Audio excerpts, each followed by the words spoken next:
29C, got the fucking juice. Silver's the new gold. Chris, this shit's fun.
Yo, what's going on, everyone? Welcome back to another episode of JT Sports Live. I'm your host, JT, here to give you guys my thoughts and reactions to all of the Sunday action, week 4 of the NFL season. The New Orleans Saints got brought back down to earth. The Texans put the nail in the coffin on the Jaguars season. The Eagles and the Jets had two disturbing losses. What the hell is going on with two teams that have Super Bowl level talent on their roster? The Steelers nearly come from behind to beat the Colts thanks to Justin Fields just completely exploding in the fourth quarter. What the hell is going on with the Steelers right now? Because every time I watch Justin Fields play, I always leave every game with the feeling that Justin Fields is being held back from reaching his full potential. Jayden Daniels, we got to have a serious conversation about him because, listen, the MVP is the abbreviation for most valuable player. And you are going to have a hard time trying to convince me that there isn't a player more valuable right now than what Jayden Daniels has been to the resurrection of the Washington Commanders franchise. Sam Darnold, he's playing out of his freaking mind. Also got thoughts on the Chiefs, Chargers. Of course, we got to dive into this Buffalo Bills and Ravens game. The Ravens absolutely took care of business at home. Shout out to everybody that's tuned in into tonight's episode of JT Sports Live. Shout out Unruly TV. Shout out M Sparks. If you're listening on YouTube, do us a favor. Smash that like button. Subscribe to the channel if you haven't already. Turn on post notifications so you don't miss when we go live and when we drop new content. Remember that we are not just a YouTube channel. We are a podcast too. I know a lot of y'all out there listen to podcasts. Stop acting like y'all don't listen to podcasts. There's a lot of you guys that are subscribed that listen to a lot of NFL and college football podcasts. So go ahead.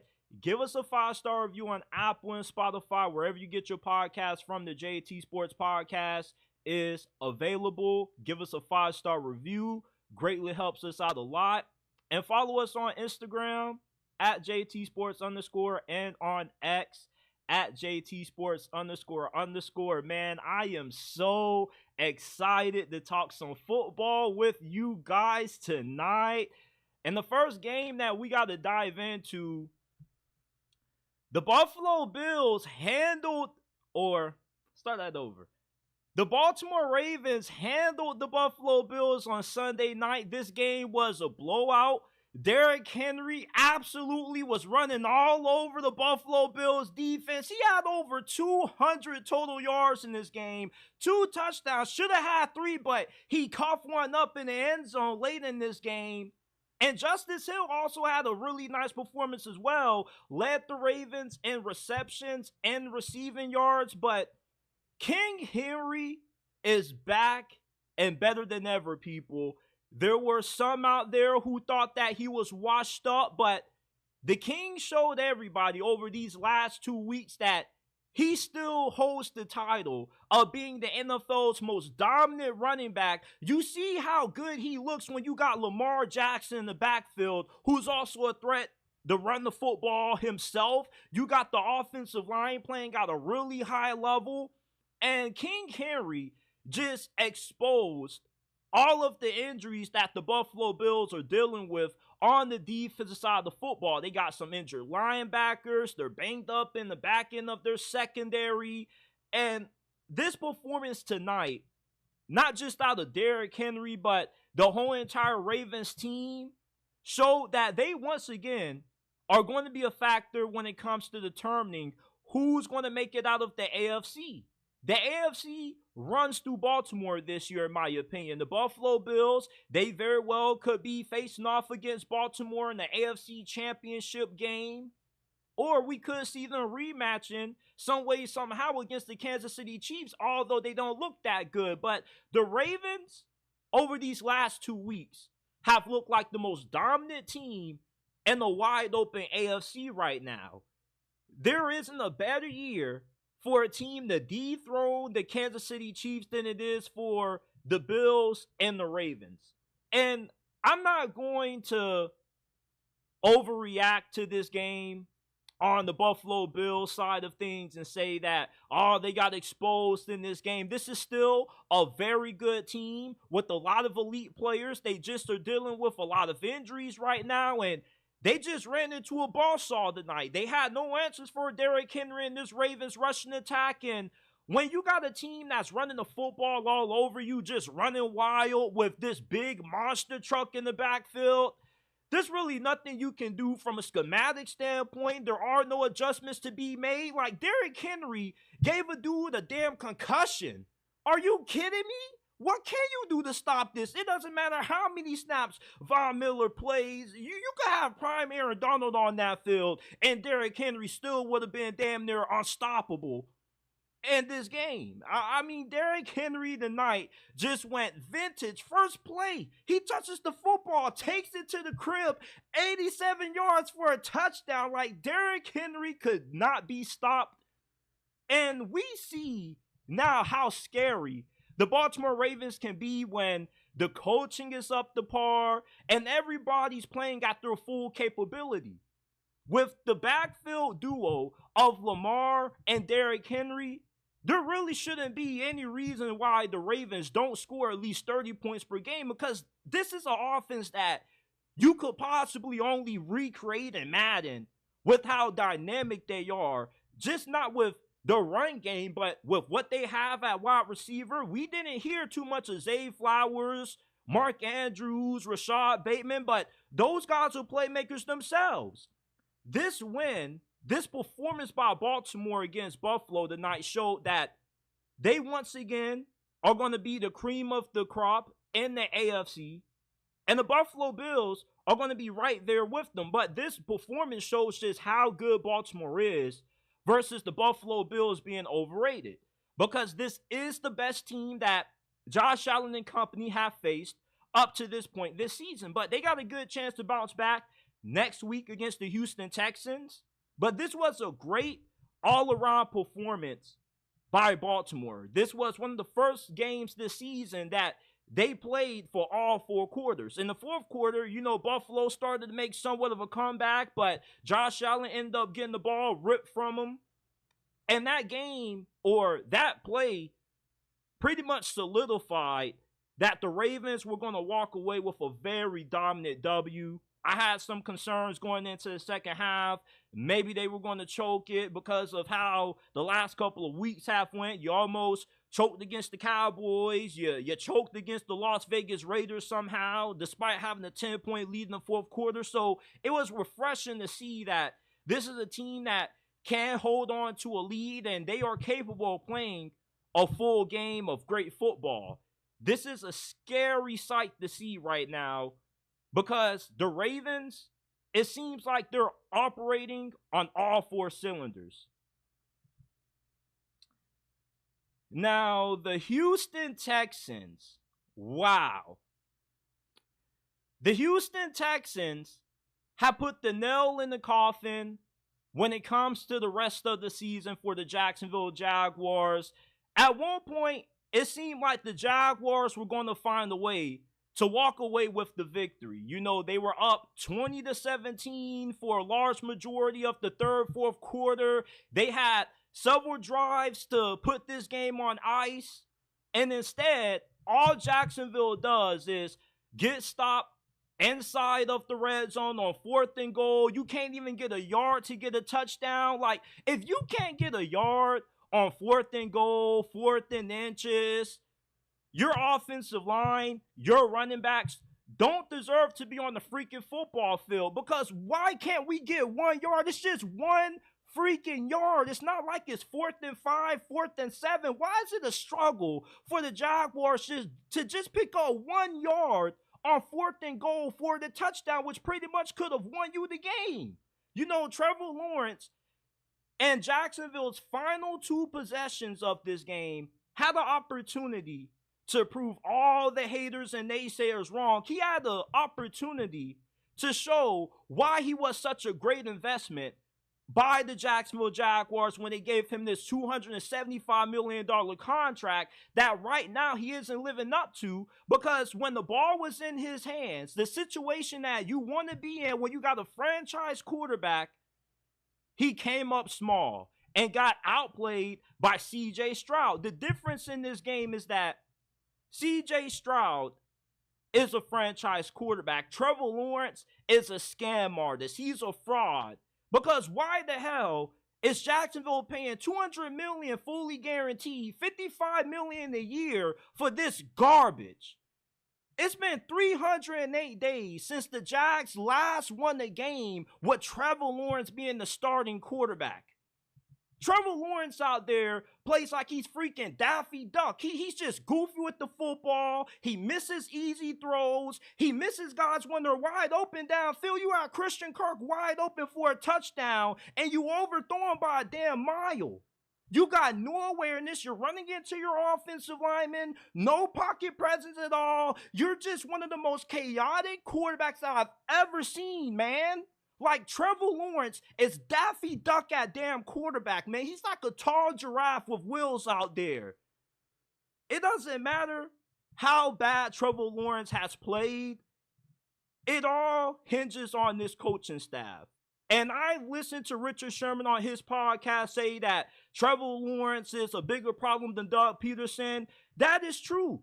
It can be true to some extent, but it doesn't matter how big of a problem Trevor Lawrence is, because when you commit this much financially into a quarterback, you got to find a way to make him the solution, which oftentimes results in you having to change coaches. And when I have a quarterback making this much money, playing this badly, I got to find a head coach who can go out there and make sure that I'm getting my money's worth. Is Doug Peterson kind of being scapegoated in this situation? I don't think so. He's just as much as the problem as what Trevor Lawrence is. Doug Peterson, his first season at Jacksonville, had Trevor Lawrence playing at an extremely high level. Took him to the playoffs, won the AFC South title. They have a crazy comeback in the wild card round against the Chargers and gave the Chiefs a pretty competitive game in the second round. You mean to tell me that the Jaguars can never get that 2022 version of Trevor Lawrence back? Is this what Trevor Lawrence is right now? Daffy Duck on the football field at quarterback? I mean, come on now. I refuse to believe that somewhere deep inside Trevor Lawrence, there isn't no more good football left in him. There's some good football that Trevor Lawrence is capable of playing if he has the right head coach who can unlock that. And he wasn't even that bad in this game against the Houston Texans. He just had a few throws that he was unable to connect with. And when the game was on the line and he needed to step up and make big plays for the Jaguars to seal this win, he was unable to do so. The Houston Texans are going to be one of the best teams in the NFL this year. And although this was a sloppy game on their behalf, they had to overcome 11 penalties. When you have an elite quarterback like you do in C.J. Stroud, it helps you be able to win sloppy games like this where even though you didn't play your best football, you were still able to win because in the end, your franchise guy was able to bail you out and show up when it mattered the most on Houston's final offensive possession. Meanwhile, Jacksonville had 3 drives late in the fourth quarter to win this game, and they found the way to disappoint after every single one. The Jaguars season is officially over.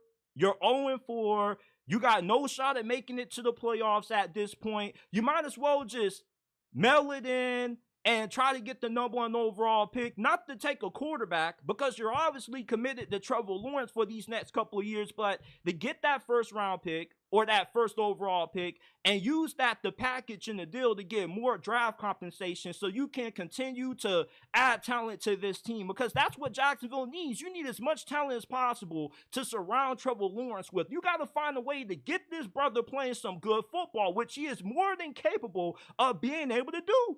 I refuse to sit here and argue with people on social media that Trevor Lawrence is one of the biggest busts in NFL history. Y'all saw 2022. We all did. Let's not act like Trevor Lawrence didn't get paid for no reason. Trevor Lawrence, the first half of last year was balling out. Second half, got derailed with injuries, and it's been downhill ever since. But there's a reason why Jacksonville paid him all this money.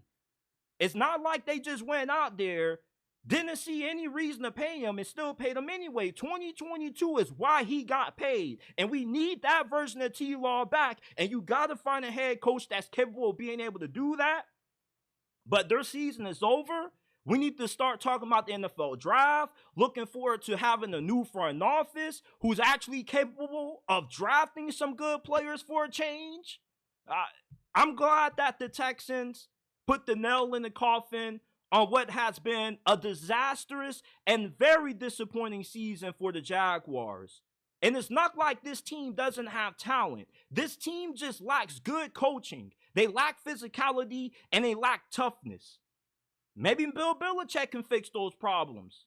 Y'all leave me y'all suggestions in the comment section who y'all think should be Jacksonville's next head coach when they fire Doug Peterson. The dude should already be fired. You're 0-4. What's it going to take for Sean Khan to pull the trigger? What, you go 0-10 and then you really know the season's over? I mean, come on. Or maybe Sean Khan just wants to keep Doug Peterson because he knows that he's so bad as a coach that you're guaranteed to get the first overall pick with him being at the helm.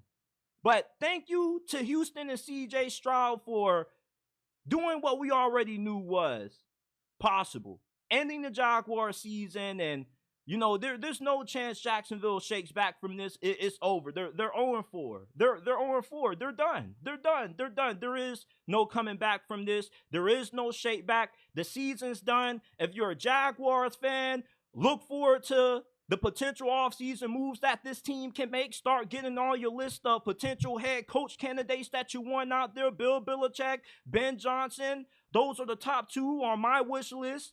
Start listing off your top prospects in next year's draft that Jacksonville needs to take. The season is over. We already are looking towards next season for the Jaguars. There's no point watching this team anymore. There's no point going to the games anymore. The season is over. There is nothing to root for. The Kansas City Chiefs escaped somehow with another win. They scored 17 unanswered to improve to 4-0 on the season, taking down the Chargers. And every time I watch Kansas City, I see a team that isn't that good, but they find a way to execute in the fourth quarter. which is what makes them a championship team. But with the struggles that Kansas City has had offensively this year, I'm really not buying them being able to three-peat. I just can't. Like Patrick Mahomes, nobody in the media wants to talk about this, but he's playing the worst football of his career up to this point. He's thrown an interception in every game the Chiefs have played in this year. He threw one early against the Chargers that resulted in their best receiver, Rashee Rice, getting injured, and his ACL might just be torn. He just might be out for the year thanks to Patrick Mahomes throwing that pick, trying to make the tackle, and he takes out his teammate, his star receiver, instead. And with the loss of Rashee Rice, your offense is really handicapped because you already are down Isaiah Pacheco. He's going to miss a good amount of time. You already were down Hollywood Brown. Now the two reliable options that you have in the passing game is old Travis Kelce, who doesn't look washed anymore. He actually made an appearance in this game, people. He made some good plays. And you got the rookie that you drafted in the first round, Xavier Worthy out of Texas, and he scored a touchdown for Kansas City. It was the biggest play that they've had all season. But Kansas City offensively, they're just skating by. They're not playing great football, and I don't really think that the style of play that they currently are winning games with is sustainable. I know that they did it last year, but the AFC is a lot tougher this year than what it was in 2023. Imagine if Cincinnati and Joe Burrow start to click. Baltimore already looks scary. They added Derrick Henry. You got the Buffalo Bills who are still going to be up there. You got new emerging contenders like the Houston Texans that are good on both sides of the football, offensively and defensively. Eventually, it comes a time when Kansas City's offense has to be able to score more than 20 points. And it's a struggle for them to get there. You can't win every game by just saying we're going to keep it close in the fourth quarter. Patrick Mahomes is going to make the necessary plays for us to be able to win, because eventually you're going to go up against a defense that's going to be able to shut him down and take advantage of those crucial mistakes that he's been making with all these interceptions. This is not winning football. And when it comes to the Kansas City Chiefs, it's always tough to convince somebody that they're not going to win it all, because they do it damn near every season. They did it last year. Even when they were down and out, they were playing at their worst, they still were able to win the Lombardi Trophy. We're probably the worst team ever to do so. But like the Patriots dynasty, Tom Brady, Bill Belichick, they had their brief run during the early years of the Patriots dynasty. And then they had a few years when you kind of didn't hear of them that much when it came to them making it to the Super Bowl. And that's what's going to happen to Kansas City. Kansas City isn't going to win the AFC every year for the next decade. Eventually, there is going to be a team that has a quarterback that's going to be able to outplay Patrick Mahomes in the fourth quarter. Don't know who it's going to be, but there are plenty of capable quarterbacks out there that can outplay Mahomes when it matters. CJ Stroud, Josh Allen, Lamar, Joe Burrow has already done it. So for the Kansas City Chiefs right now, this is the most vulnerable that they've ever looked. Their defense is carrying the way. And as good as what their defense is, eventually you're going to reach a mesh point where you just got an offense that just has too much explosiveness. And for Kansas City's offense to continue to struggle is not a winning formula, because it puts your defense on the field for more plays than what they should be. And when you play an offense that's capable of being able to score 24 and 27 points against your D, your offense is going to have to be more consistent at having efficient offensive drives, which is something that Kansas City hasn't been able to do in these last 2 years. Even when they won the Super Bowl last year, their offense didn't really flip that switch into the playoffs. But I don't see this being a year where Kansas City just cakewalks through the regular season. They get into the playoffs and all of a sudden, this is a different team. Like, no, this team has significant concerns at wide receiver. And their offense right now, with the bad decision-making that Patrick Mahomes has exhibited, it just doesn't look like they're going to be able to three-peat this year. And for the Los Angeles Chargers, you had a lot of miscues in this game that costed you. You had a missed field goal. You got stuffed on 4th and 1 inside the 5. Your run game couldn't get anything going all afternoon. The Chargers had some injuries on the offensive line. That definitely played a part, but that passing game, you need more out of it because in the second half, it was tough sledding for the Chargers and Justin Herbert. And he was playing through an injury, but you got to be more potent in the passing game than what you are right now. This is just a run-first team. There's nothing wrong with that, but eventually, you got to open up the passing game to allow Justin Herbert to look like an elite quarterback. And right now, he's done a good job of managing the game, but once you get into the fourth quarter, the last 8 minutes, and you're going up against Mahomes, it doesn't matter how bad they play. For the first 45 minutes, you need your quarterback to play their best football the final 8 minutes against Mahomes because you know some way, somehow, he's going to find a way to put Kansas City in position to win the game. And if he can't do it, the dudes in the black and white are definitely going to help them out. Come on, man. Like, we can't be getting conservative in the fourth quarter against Kansas City, man. You got to be able to seal the win when you play this team. I don't know how many times I got to reiterate this, man, but I sound like a broken record at this point. The last 15 minutes of these games is what decides if you can win or if you lose against Kansas City. It doesn't matter how bad this team plays for the first 3 quarters because if the game is tight and it's 8 minutes left and Mahomes has the ball in his hands, he's going to make a play. He's going to. You got to show up. You can't beat Mahomes just saying, we're going to be tough and physical, we're going to push them around, and we're going to run the football down Kansas City's throats. No, Jim Harbaugh, as much as I love you, you got to understand something, brother. This dude is the Michael Jordan of the NFL. You are not going to win a championship unless you can find a way to knock this dude off when the game is on the line. You got to, and that requires your quarterback being able to go toe-to-toe with them. And Justin Herbert was unable to do that. They need some more playmakers at receiver. That offensive line needs to get healthy. I mean, your defense played as good as a game as what you can, but I'm getting freaking sick and tired of these teams playing Kansas City and think they finna beat them by their quarterback doing bare minimum. No, you need a quarterback that can go out there and flat out outplay Mahomes with the game on the line. You're not going to beat this team if your quarterback can't make big throws late in the fourth quarter. You can blame the refs all you want to, but the truth of the matter is this. If you want to beat KC, you got to be able to play well the final 15. When palms get sweaty, chests get tight, your QB got to go out there and make the plays. And right now, people just get scared when they got to go up against Mahomes and it's the fourth quarter. I don't know what it is that people just make Patrick Mahomes and his team so damn invincible. I'm not a Kansas City Chiefs hater. I'm not. I promise you, I'm far from that. I respect greatness. I respect dominance. I respect what the Chiefs have built.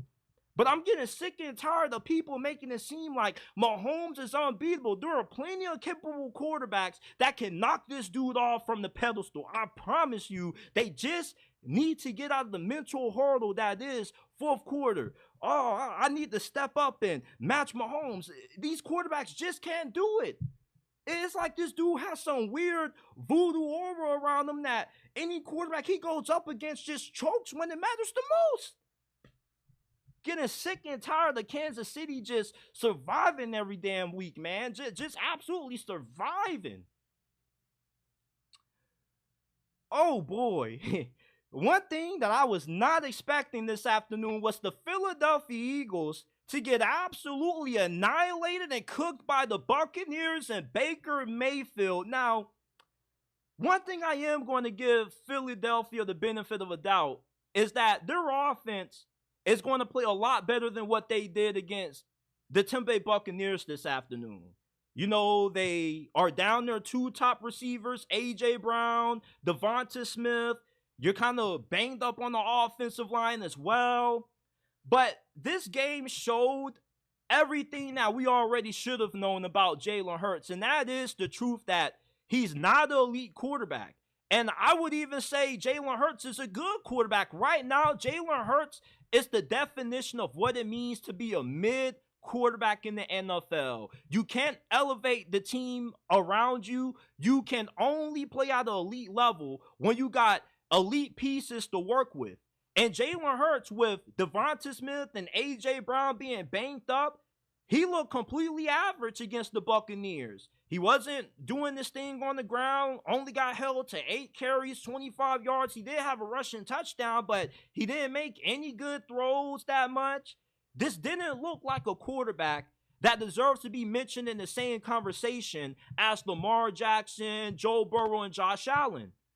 You know, he's a top 15, top 14 quarterback that he can't elevate the team when you got injuries. You need the perfect situation for Jalen Hurts to completely flourish. You need a high-level offensive coordinator, which Kellen Moore is not. He's an above-average OC, but he's not good enough to help Jalen Hurts play at the level that he was in 2022 when Shane Steichen was the offensive coordinator. And he needs a high-level supporting cast to be an effective high-level quarterback. And that's why he's the definition of mid. Elite quarterbacks have to be able to overcome certain limitations. They should be able to win games despite not having a perfect situation. Jalen Hurts is supposed to be such a great quarterback, but in this game, he got outplayed by Baker Mayfield. This is the second time in the last 2 years that Baker Mayfield has outplayed Jalen Hurts. If you're a Philadelphia Eagles fan, you got to stop defending this dude. He's not elite. He's not good. He's mid. You're down 2 of your best players on offense. You would think that, yeah, we're down our 2 top receivers, but we got the great equalizer, which is Jalen Hurts. Look at what Josh Allen is doing down there with the Buffalo Bills. You can't even name one receiver on that damn team. They got some dude named Khalil Shakur that's been going off that I just picked up on my fantasy squad. You got Keon Coleman, but he's not really doing too much right now. Like, Josh Allen is elevating that team. If you're considered to be an elite quarterback, you got to be able to do more with less, especially when you have injuries. When your team is injured, you should be telling yourself, man, we still got a shot to win any game we play because our franchise quarterback is upright and he's behind center. But I look at Jalen Hurts right now and I can do nothing but just shake my damn head because this dude has slowly fallen off from the form that we saw him at in 2022 when he was going toe-to-toe with Patrick Mahomes in the Super Bowl. He was damn near the MVP that season, man. You change coordinators, that doesn't work. And now you got an offensive line that's giving up 6 sacks. You got a defense that can't stop a fly. I mean, Baker Mayfield was out there looking like he was Tom Brady 2.0 behind center, man. 347 passing yards, 2 touchdowns. This dude was driving the Buccaneers up and down the field with ease, it seemed like. And then for as much talent as what the Eagles have invested in to the defense side of the football, you know, like, it makes no sense why this defense is giving up 28, 30 points per game. It makes no sense why they can't stop the run when you got Jalen Carter, who was a first-round pick last year. Where's he at? You got Nolan Smith. You got all of these great Georgia players, but I don't hear none of them making any plays, having no impact on this defense. What about those 2 outstanding rookie cornerbacks that you drafted? Haven't heard too much about them neither. Where are they at? Why are they part of Philadelphia? Why are they part of the Philadelphia Eagles defense struggling? You got Vic Fangio, who's the highest paid defensive coordinator in the NFL, but this defense can't stop anybody. You can't even stop Baker Mayfield. Are you kidding me? It's time to hit the panic button on the Philadelphia Eagles. You can use injuries as a partial excuse, but it's only a small fraction of what the actual problem is in Philadelphia, which is the coaching. You're just not a well-coached team. What the hell was the point of trading for Jahan Dotson, a former first-round pick, and you only give him 4 targets? And you're down 2 of your top receivers? Isn't he supposed to be your 3rd best receiver on the team? What sense does that make? Saquon Barkley barely did anything in this game. I mean, you should have got him more involved in the passing game, Kellen Moore. The Philadelphia Eagles are frauds. They're not the team that people think they would have been coming into this year. when you look at Philadelphia from just a talent standpoint, you zoom out, you take the on the field play out of the factor. From a roster standpoint, this is arguably the most talented team in the NFL. Looking at them with all of the pieces that they have on both sides of the football, this is probably the most complete team in the NFL when you look at them strictly on paper. But we get to these games being played, and they just disappoint damn near every single week. Nick Sirianni is going to get fired after this season. Philly's going to make it to the playoffs because they got a talented enough team to do so, and their schedule is pretty manageable where you can just out-talent certain teams. But once you get into the playoffs, the fraud coaches get exposed because once you get past the wild card round, you're going up against teams that not only have the same amount of talent as what you have, but they are better coached than you. And you got to have more than just an elite roster to make it to the Super Bowl. You got to have a high-end coaching staff. That's why Philly came up short. And they got embarrassed by the Bucs last year in the wild card round because they didn't have a good coaching staff. The coaching staff that they had in 2022, the year they went to the bowl, they had two coordinators that are now head coaches right now. And you see, with Nick Sirianni not really specializing in anything, he can't really make any corrections. All he does is manage the morale of the locker room and help just oversee things. He can't really provide any valuable insight to any of his coordinators because he doesn't really know shit about any side of the football for real. And I like Nick Sirianni. You know, he's one of my favorite coaches in the game. I like the fact that he talks trash to the fans. I like the fact that he's a little bit outside of the box from a personality standpoint. But eventually, dude, like you got to coach this team. Even with the injuries, man, you can't be getting annihilated like this by the Buccaneers and Todd Bowles. I promise to you, Todd Bowles is not that good of a coach. He's not. None of the coaches in the NFC South are. This game, even with the injuries, probably should have just been decided by 10 points. I get it. You know, sometimes the injuries are just too much to overcome, like with the Los Angeles Rams. But, I mean, come on, bro. You got Saquon Barkley. You invested all of this first-round capital into all these pieces on defense, and nobody can get a stop when it matters, man.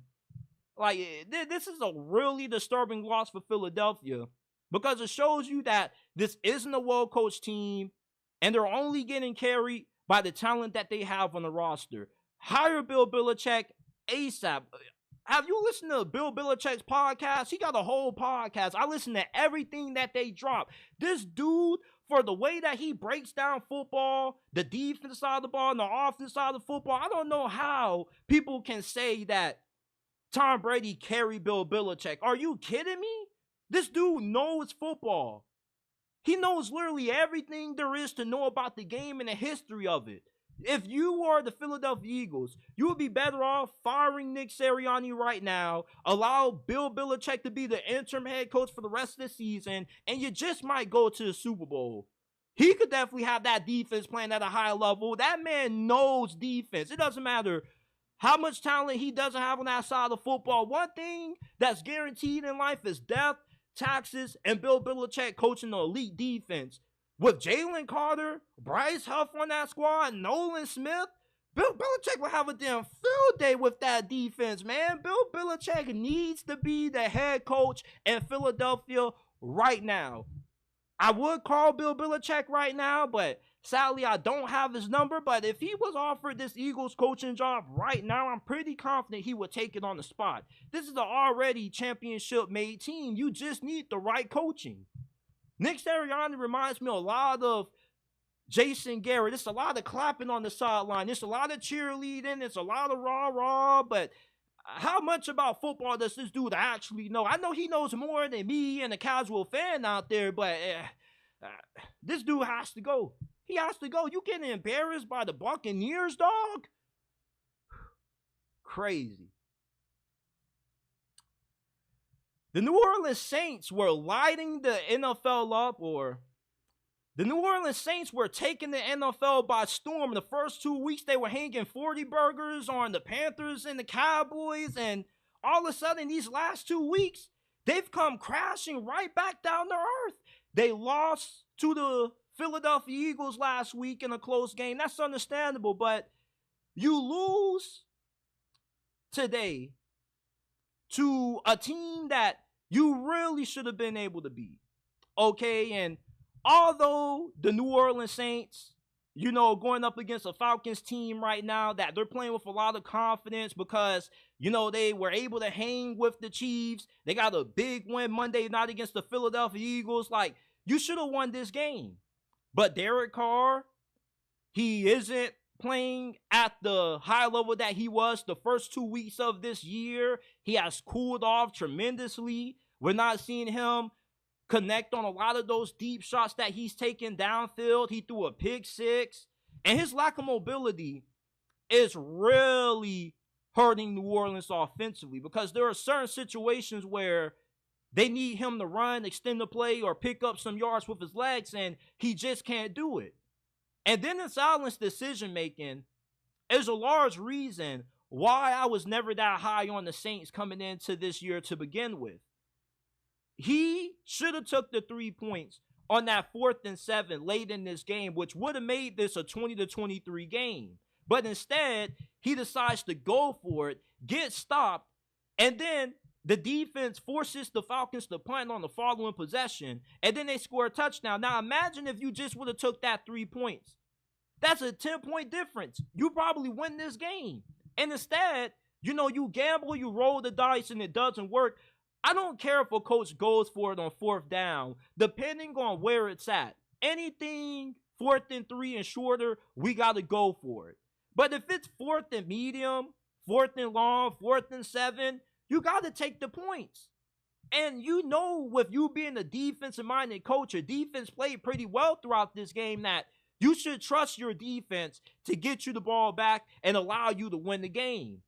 That's why I don't understand the clock management and decision-making from Dennis Allen sometimes, because he's too conservative in certain spots, and he's too aggressive in certain spots. He doesn't have a good feel for the game. And you always hear a lot of former coaches talk about this when they break down what goes into the thought process to making the decision to go for it on 4th down and just skip out on taking the 3 points. You got to have a good feel for where the game is at. If your team isn't operating that effectively on offense, you probably should just take the 3, especially if it's 4th and 7.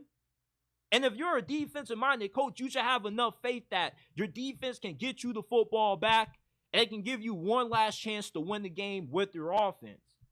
And Dennis Allen is the sole reason why I never really had too much stock in the Saints to begin with.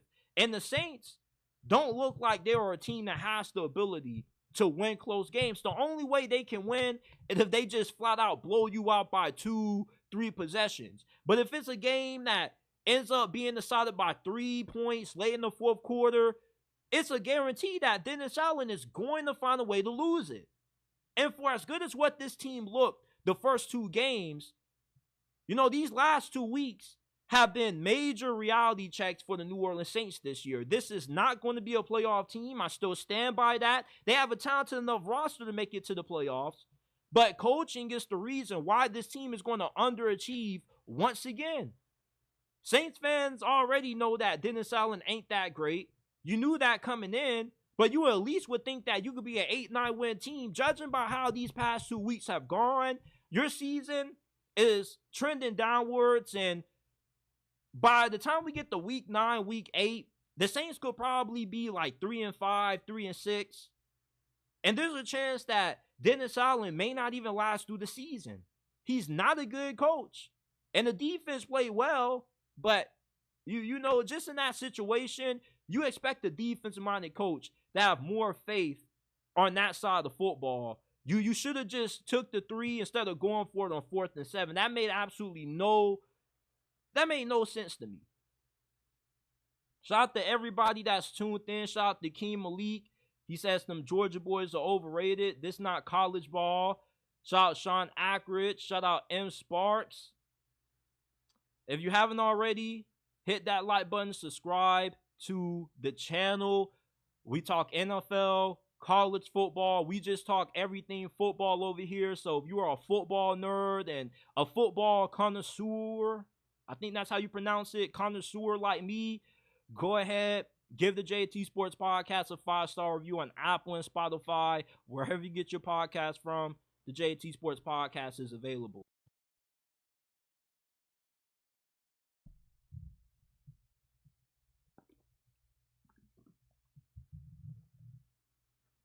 Now, we got more to talk about.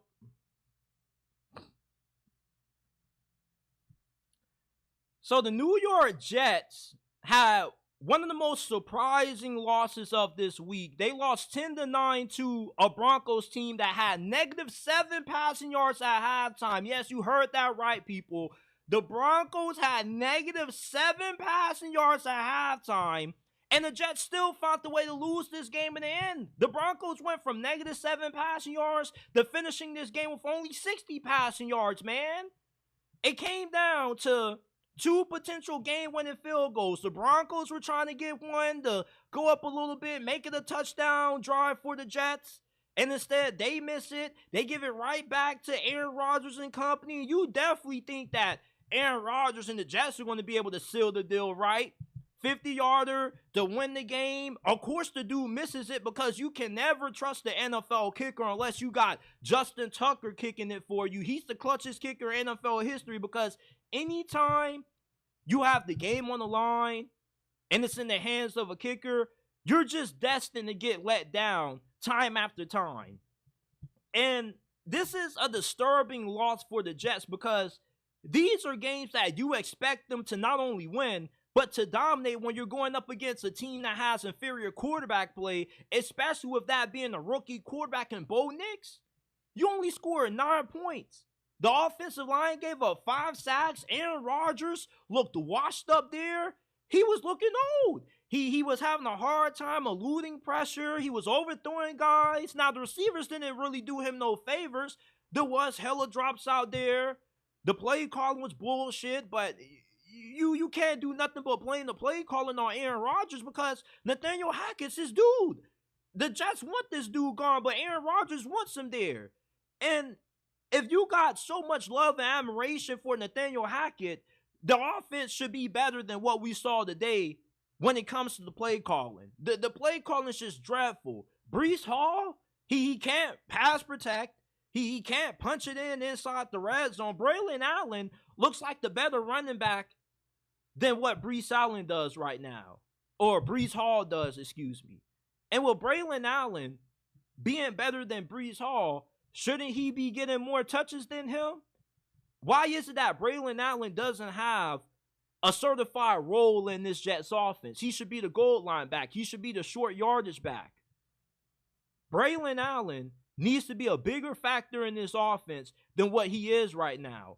And the Jets' next 3 games are against the Vikings on the road, the Bills, and the Steelers. You really couldn't afford to lose this game because now you're 2-2 when you should have been 3-1 and tied with the Buffalo Bills for the AFC East lead. Now with this loss, you make your path to winning this division even tougher than what it already was. And you're about to enter the meat and potatoes of your schedule this year. These are games that you expect to win when you got Aaron Rodgers at the helm. The way the Jets offense looked today, you would have thought that Zach Wilson was still back there at quarterback slinging the pigskin. This loss showed that the Jets right now, they still got a lot of work to make on offense. You can make the excuse that Aaron Rodgers and the offense are still getting the chemistry down packed, but if he was showing up to all those days of mandatory minicamp that he decided to miss when he wanted to go do ayahuasca, maybe they still wouldn't have to worry about still developing chemistry and getting the timing down packed. This loss to me shows that the Jets are nowhere close to being a Super Bowl contender as a lot of the Aaron Rodgers fanboys want them to be. I got a guy named Juice. Shout out to him. The brother is living and dying off the take that the Jets are going to make it out of the AFC this year, but you're only scoring 9 points, losing to a damn team that only had 60 yards passing. Are you kidding me right now? And the Broncos, you would think, okay, they only had 60 passing yards, JT. What did they do on the ground? Did they have like 200 yards rushing? No, they didn't. The Broncos offense was non-existent for pretty much the entirety of this game. Outside of one touchdown drive, that was about it. But that's all that it took to beat a dysfunctional Jets team that has a doofus for an offensive coordinator. You got an old Hollywood quarterback that's all Hollywood, seems to only care about himself. I mean, we need to send some prayers to the New York Jets defense right now, because the fact that they were still in this game and had a chance to win it to the very end, despite how lackluster the offense played, you know they deserve a round of applause for that. But the Jets right now, this ain't just one of those losses that you say it's early in the season, they're going to figure it out. No, you lost to a team that had -7 passing yards at halftime. I can't emphasize that enough. And finished the game with 60 passing yards, and you still lost with Aaron Rodgers and only had 9 points. If Aaron Rodgers is the quarterback that we all think that he is, you should be able to score more than 9 points. Like, this was one of those games that you would think having Aaron Rodgers back there would elevate you. But instead, it just was a disappointing outing from him. You really could say that Zach Wilson could have been back out there at quarterback, and this offense could have did the same thing they did today.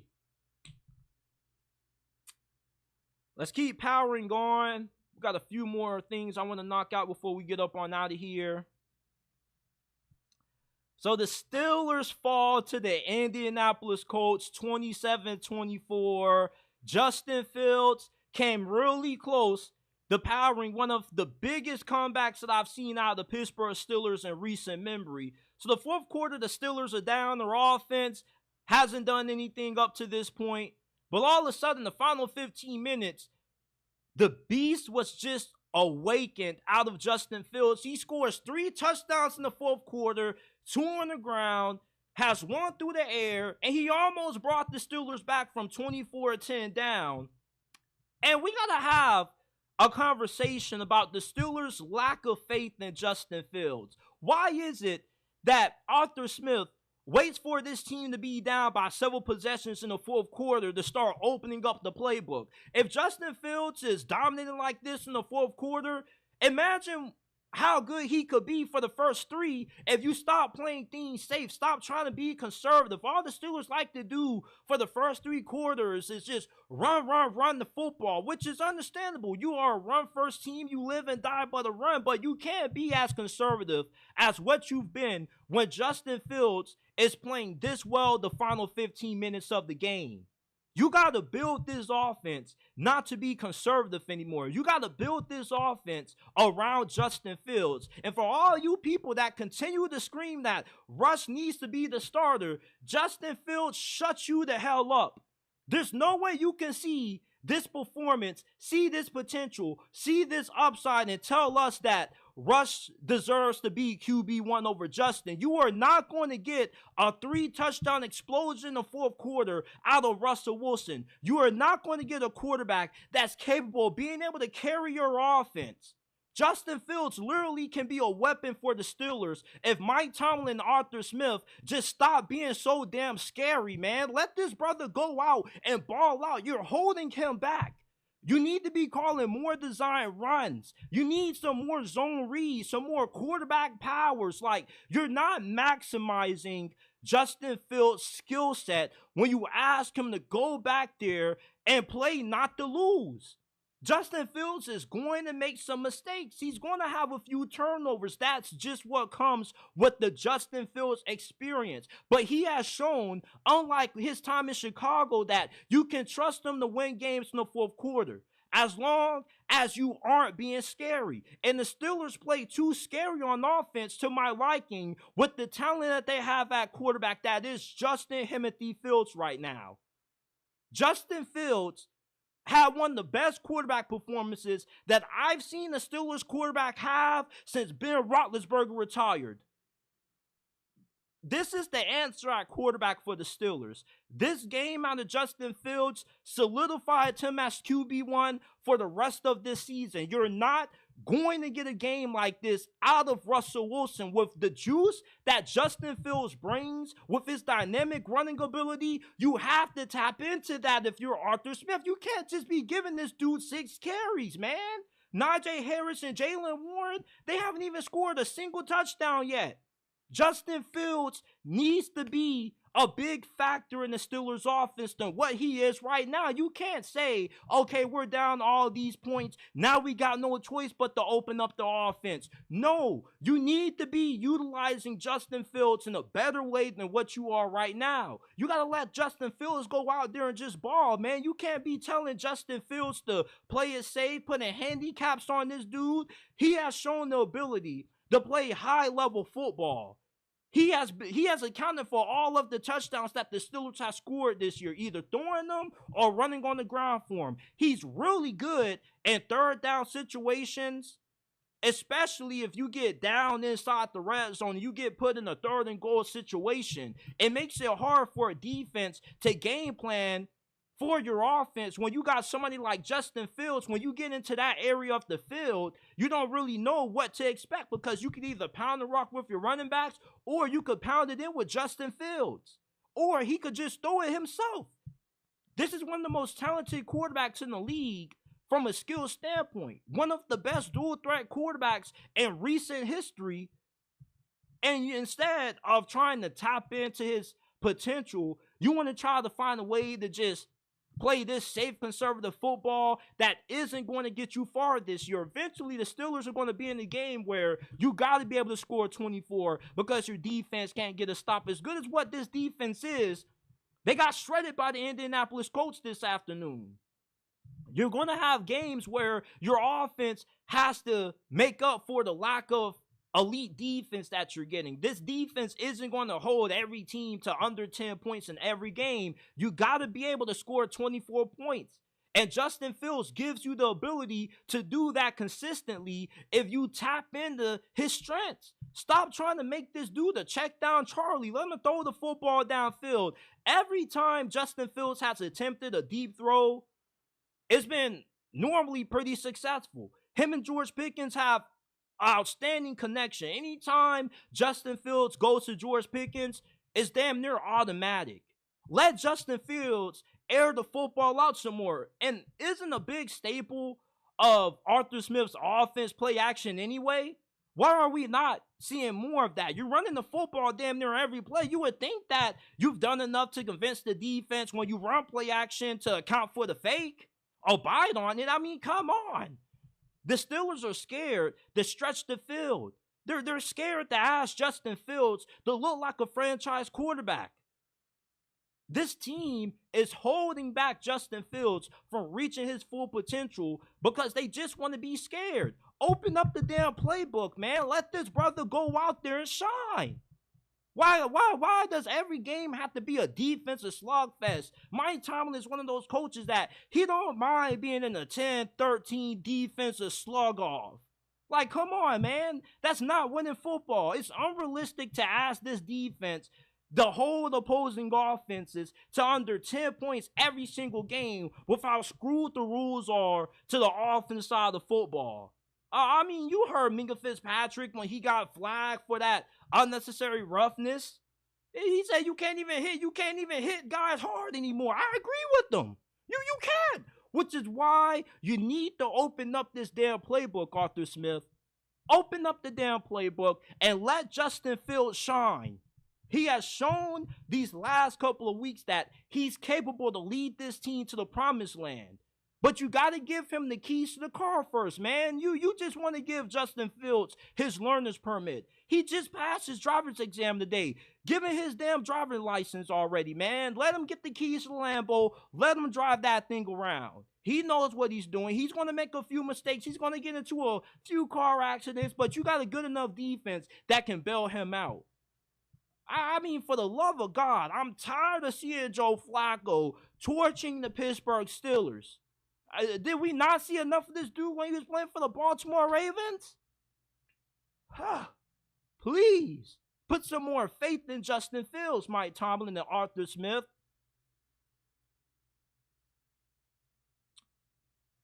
Jayden Daniels You can't tell me that there's 5 quarterbacks playing better football right now than what Jayden Daniels is for the Washington Commanders. You know, the MVP stands for the most valuable player, right? You mean to tell me that there are other quarterbacks more valuable to their team than what Jayden Daniels has been to the Washington Commanders this season? Before he got here, this franchise was in a very dark place. They've been in a dark place for years due to how bad the ownership was from Dan Snyder. All of a sudden, you draft Jayden Daniels second overall, and you got a reason to be optimistic. You got a reason to tune into Commanders games because you actually have a legit quarterback. Jayden Daniels has the highest completion percentage throughout 4 games in NFL history, completing 82.1% of his passes. When you see Jayden Daniels, you're not watching a rookie quarterback. You're looking at damn near a seasoned vet with the way that he's able to dissect opposing defenses. He always knows where to go with the football. He's automatic on third down. Either he's going to run for it himself or he's going to find somebody open to keep the drive alive and keep those chains moving. He gets the ball out incredibly fast as well, and he's always in control. And he's already done what you expect out of a quarterback who gets taken second overall. When you draft a quarterback in the top 5, you expect them to be able to change the trajectory of your franchise. Last year, the Commanders were playing for nothing but pride and respect. We're entering week 5 of this NFL season, and the Commanders are playing for the chance to win the NFC East possibly, because right now at 3-1, they're on top of this division. And even though the Commanders have obvious flaws, their offensive line isn't good, they got no reliable wide receivers outside of Terry McLaurin, Jayden Daniels has been able to elevate this team. And when you got a good quarterback, being a defensive-minded coach in Dan Quinn, it makes your job a lot easier when you're not like Antonio Pierce and Mike Tomlin and you got to win games being ugly and being a slugfest. It was nice to watch Jayden Daniels go out there and just absolutely obliterate the Arizona Cardinals secondary. They had no answers for how to stop this dude. 26-30, 233 passing yards, a touchdown. He also had 47 rushing yards and a rushing touchdown as well. Jayden Daniels is the one. This is a quarterback that Washington Commanders fans can look at and say, yeah, this is going to be the dude who can bring our franchise back to relevancy. This is a quarterback that can possibly lead us to a Super Bowl one day. Jayden Daniels is already an elite quarterback. He's a top 5 quarterback right now. I don't need to see 6-7 games of him playing ball to know what he is. I know an elite quarterback when I see one, and you do too. Stop overthinking this. Quarterback playing in the NFL has been down this season. Jayden Daniels has been one of the most accurate, the most efficient quarterbacks in the game. I'm tired of people saying it's too early to call him a top 5 quarterback. Can you name 5 quarterbacks that are playing better football than what Jayden Daniels is doing right now behind a team that most people didn't even believe was even going to get the 6-7 wins this year? Give Jayden Daniels the MVP already. As good as what Sam Darnold is playing, imagine if Jayden Daniels was throwing to Justin Jefferson, had Kevin O'Connell calling the plays, had Brian Flores coaching up the defense for him. Jayden Daniels has taken the Washington Commanders and he's put this franchise, he's put this organization on his skinny frail back. Jayden Daniels is the truth. He should be in the conversation for winning MVP right now. There are not too many quarterbacks right now that are playing high-level, efficient football than Jayden Daniels. Most valuable player. A lot of quarterbacks in Jayden Daniels' situation would not be playing at the level that he's playing at right now. We got to stop trying to make the MVP award all about stats. The MVP is supposed to be given to the player that contributes the most to the team's success. And right now, Jayden Daniels has brought the Washington Commanders up from the dead, up from the pits of hell of despair, into prominence into the national spotlight. People are talking about the Commanders now on ESPN and FS1 because of Jayden Daniels. People want to watch the Commanders because they want to see Jayden Daniels. This is what happens when you finally have the man at quarterback. You don't need 10, 20 games to figure out if a dude is a top 10 quarterback, if he's elite. Really early, you can find out guys who can play football and guys who can't. When I played middle school and high school football and we did tryouts, it didn't take 3 days to figure out the dudes who can't play and the dudes who are ballers. Really early, it's easy to find out if you have a great quarterback. And Jayden Daniels, he's going through his progressions, 2, 3 reads in. He's still looking for the fourth guy. He's looking like Lamar Jackson out there. And I held back on the Lamar comparisons for him, but he really does. He's elusive in the open field. It's hard to get your arms around him. It's hard to stop the dude with how effective he is throwing the football in the middle of the field. He has impeccable deep ball accuracy. He just can't be stopped. He's completing over 80% of his passes. He broke a record for the highest completion percentage in the first 4 games of the season as just a rookie. And this isn't a rookie quarterback record neither. No quarterback has completed this high amount of passes or a high percentage of their passes as what Jayden Daniels has done throughout this 4-game stretch for the Commanders. He has given this franchise hope, and he has instilled confidence inside of this fan base. Jayden Daniels deserves to be in the MVP discussion. He is having the greatest rookie season that we've ever seen out of a first-year quarterback. Better than C.J. Stroud, better than John Elway, better than Justin Herbert. This is all-time level quarterback play that the Commanders are getting right now. They struck gold by drafting Jayden Daniels 2nd overall. This man is the truth. Now, I got one more thing I want to touch on before I get up on out of there, or get up on out of here, man. The Minnesota Vikings have shocked the entire NFL right now, or the Vikings have completely shocked the NFL world. They are 4-0, and Sam Darnold is playing out of his freaking mind right now. This has to be one of the most randomest MVP seasons that I've ever seen in my life watching the NFL, man. You mean to tell me that Sam Darnold is in a discussion for the most valuable player award? Yes, he is, ladies and gentlemen. He's first in the NFL in touchdowns and yards per pass, and he has the 2nd best passer rating in the league. The Vikings look like the best team, arguably, in the NFL right now. They're unstoppable on offense, and it's tough to score on their defense. Even if the Green Bay Packers hung damn near 30 on them, it's not like Jordan Love didn't have 3 interceptions in the process. Brian Flores is the best defensive coordinator in the league right now. Kevin O'Connell looks like one of the best offensive play callers in the game as well at this moment. And with all of the weapons that Sam Darnold has at his disposal, Jordan Addison, Jay Jettis, you're going to have TJ Hawkinson eventually. You got a legitimate rushing attack and Aaron Jones. The Vikings right now look like a legitimate Super Bowl contender. And I know that when you look at Sam Darnold, you're saying to yourself, he's not going to be able to sustain this level of play. This is going to be sustainable for the first 8-9 weeks of this year, and eventually he's going to crash back down to earth. I don't see that being the case, folks.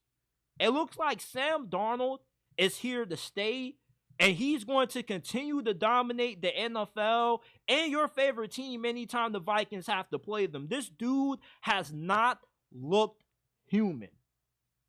And I get that, for certain quarterbacks, they get put into bad situations early in their career. You see the flashes and glimpses of what they could be if they put it all together, but they're not able to make it work until they get put in the right system and the right situation that can just maximize their talents.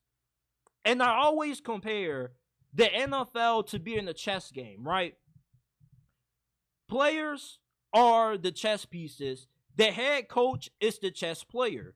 And the better head coach you have that can better maneuver his pieces or his pawns around to win the games, the better the players are.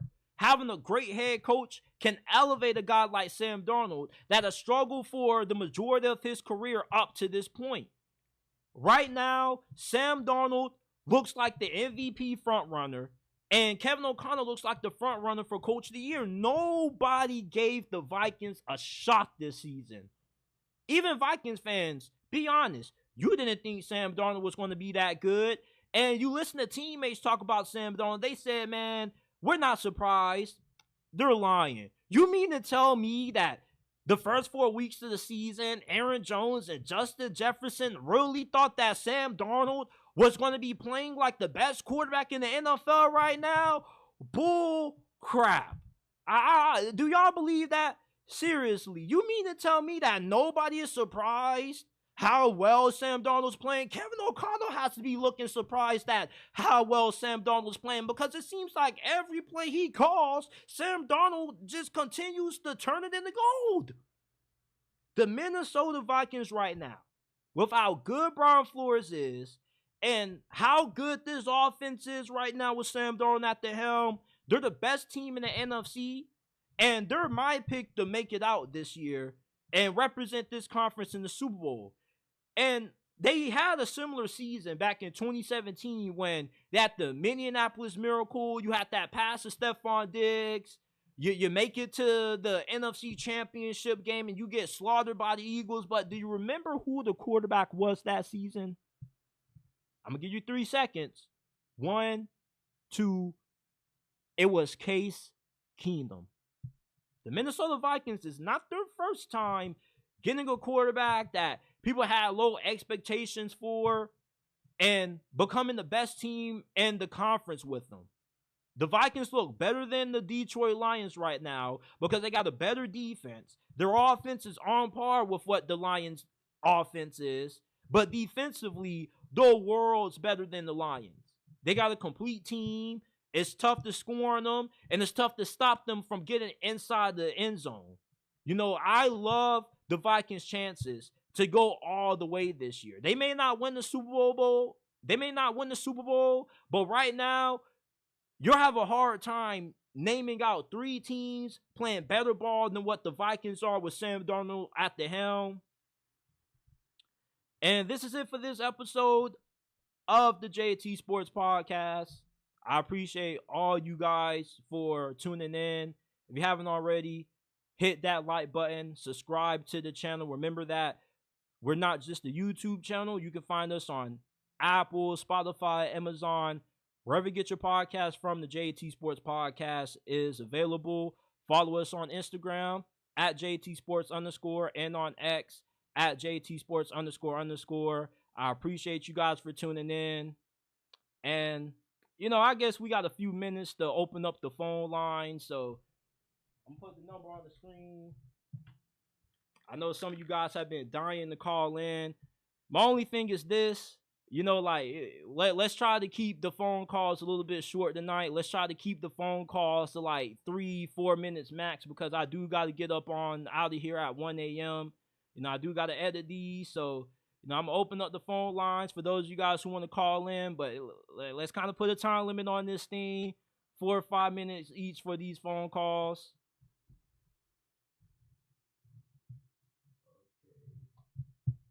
All right, so I'm about to put the number on the screen real quick. Give me a second.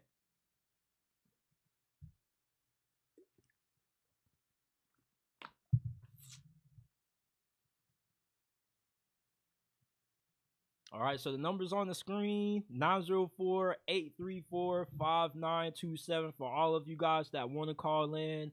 Just make sure that you keep it reasonable. Let's keep this thing 4 to 5 minutes, because I do got to get up on out of here at 1 o'clock. So we'll have the phone lines open for the next 15-20 minutes. For anybody that wants to call in, go ahead.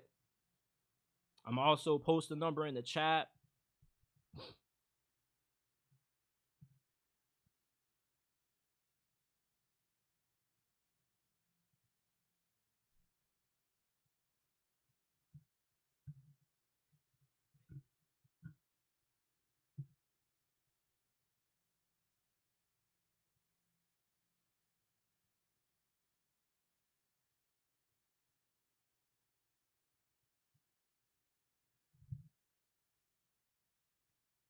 All right, so I got the number on the screen.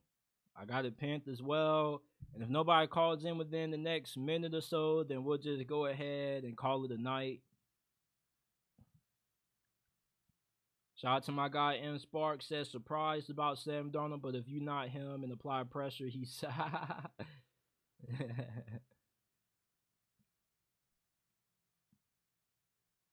shout out to everybody that's tuned in on X, man. We got over like 100 listeners on X. Make sure that you go ahead, retweet the stream, give it a like, follow if you're new.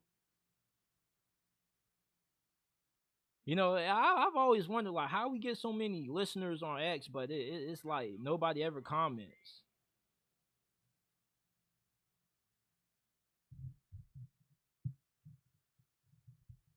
So I guess nobody wants to call in tonight. That's cool. I'll be back. I don't know if I'll be live later today. I'm planning on going live later today because I got to talk about all of the college football action. But if not, I'll definitely have like another episode out just talking college ball. And we'll definitely be live on Tuesday. I'm aiming to go live later on Monday or the day. It just depends on how fast I can edit these videos. So if nobody wants to call in, that's going to be the end of this stream. I appreciate everybody for tuning in. Shout out to everybody in the chat. Shout out to my guy, Keem Malik. Shout out to M Sparks. Shout out to my guy, Sean Ackridge. Shout out to Unruly TV. Shout out to everybody that tuned in to this.